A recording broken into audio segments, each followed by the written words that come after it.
മുതൽ വിശുദ്ധ ഫൗസ്റ്റീന കൊവാൽസ്കിക്ക് ലഭിച്ച ദൈവകരുണയെപ്പറ്റിയുള്ള സ്വർഗീയ വെളിപാടുകളാണ് പിൽക്കാലത്ത് ദൈവകരുണയുടെ തിരുനാൾ ദിനാചരണത്തിന് നിദാനമായത്.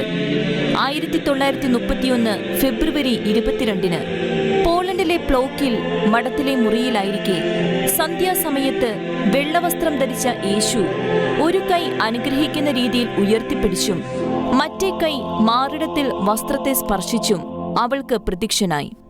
മാറിടത്തിൽ വസ്ത്രത്തിന്റെ തുറന്നിരിക്കുന്ന ഭാഗത്തു നിന്ന് ചുവന്നതും മങ്ങിയതുമായ 2 വലിയ പ്രകാശരശ്മികൾ പുറത്തേക്ക് ബഹിർഗമിക്കുന്നത് അവൾ കണ്ടു. ദർശനം കണ്ട ഫൗസ്റ്റീന ഭയഭക്തി ബഹുമാനങ്ങളാൽ താൻ സ്തംഭിച്ചുപോയി എന്ന് തന്റെ ഡയറിയിൽ കുറിക്കുകയുണ്ടായി.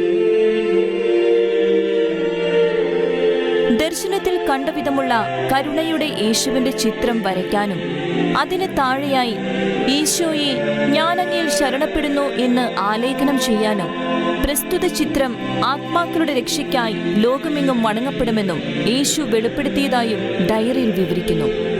ഈസ്റ്റർ കഴിഞ്ഞുള്ള ആദ്യത്തെ ഞായറാഴ്ച ദൈവകരുണയുടെ തിരുനാളായി ആചരിക്കപ്പെടണമെന്നും യേശു വിശുദ്ധ ഫൗസ്റ്റീനയ്ക്ക് സന്ദേശം നൽകുകയുണ്ടായി.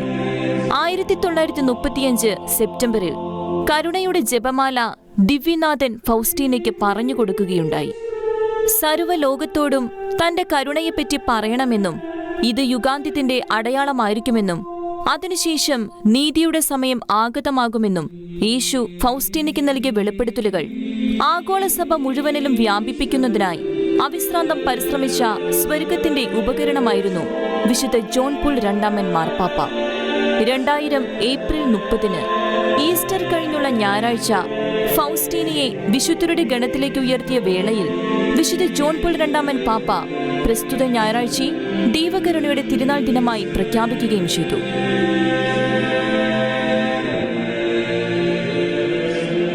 Church desk, Shekinah news.